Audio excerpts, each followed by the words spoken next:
Assalamualaikum warahmatullahi wabarakatuh. Shalom, Om Swastiastu, Namo Buddhaya, Salam Kebajikan.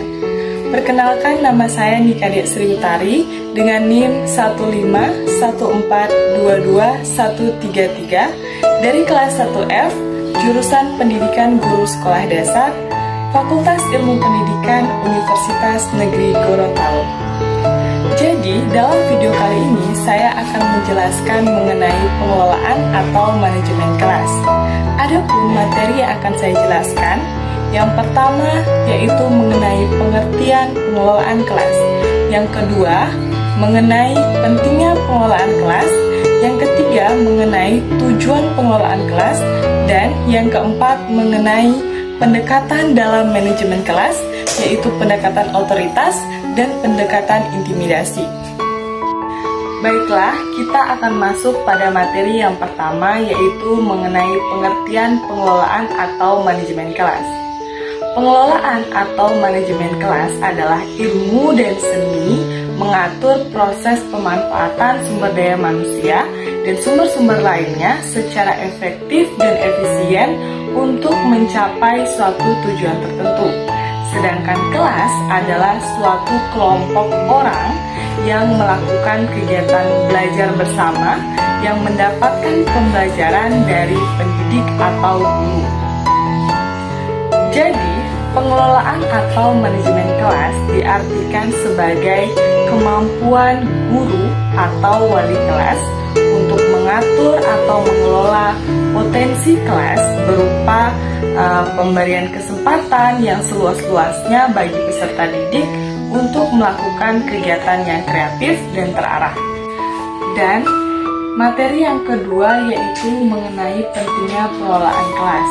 Jadi, ada 3 alasan seberapa pentingnya manajemen kelas. Yang pertama, dengan manajemen kelas yang baik dapat tercipta suasana dan kondisi belajar yang menarik dan berdampak pada keberhasilan proses pembelajaran. Yang kedua, pengelolaan kelas yang bagus dapat tercipta interaksi antara guru dan peserta didik dengan baik. Dan yang ketiga, pengelolaan kelas oleh pendidik dengan baik membuat setiap siswa pasti akan memahami materi yang diajarkan tersebut. Materi yang ketiga yaitu mengenai tujuan manajemen kelas. Jadi, tujuan dari manajemen kelas yaitu yang pertama, mewujudkan situasi dan kondisi kelas yang memungkinkan peserta didik untuk mengembangkan kemampuan semaksimal mungkin. Yang kedua, menghilangkan hambatan yang dapat menghalangi tujuan interaksi belajar mengajar. Yang ketiga, menyediakan dan mengatur fasilitas atau perabotan yang mendukung kegiatan belajar dan mengajar. Dan yang keempat, memudahkan dalam memantau kemajuan siswa dalam pembelajarannya. Materi yang keempat yaitu pendekatan dalam manajemen kelas.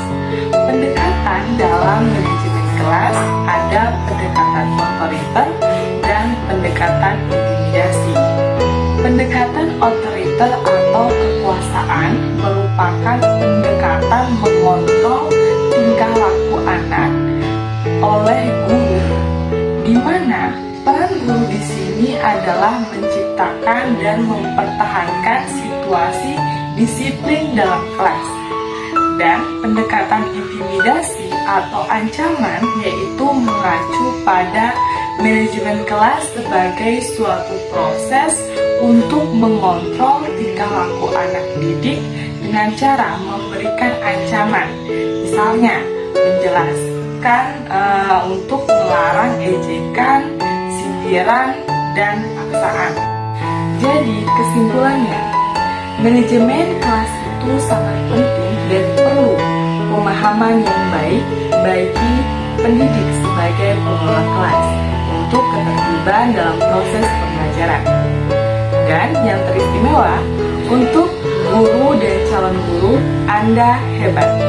Karena orang hebat bisa melahirkan beberapa karya yang bermutu. Tetapi, guru yang bermutu bisa melahirkan ribuan orang hebat. Demikian penyampaian materi dari saya. Kurang dan lebihnya saya mohon maaf. Akhir kata saya ucapkan wassalamualaikum warahmatullahi wabarakatuh. Om Santi Santi Santi Om.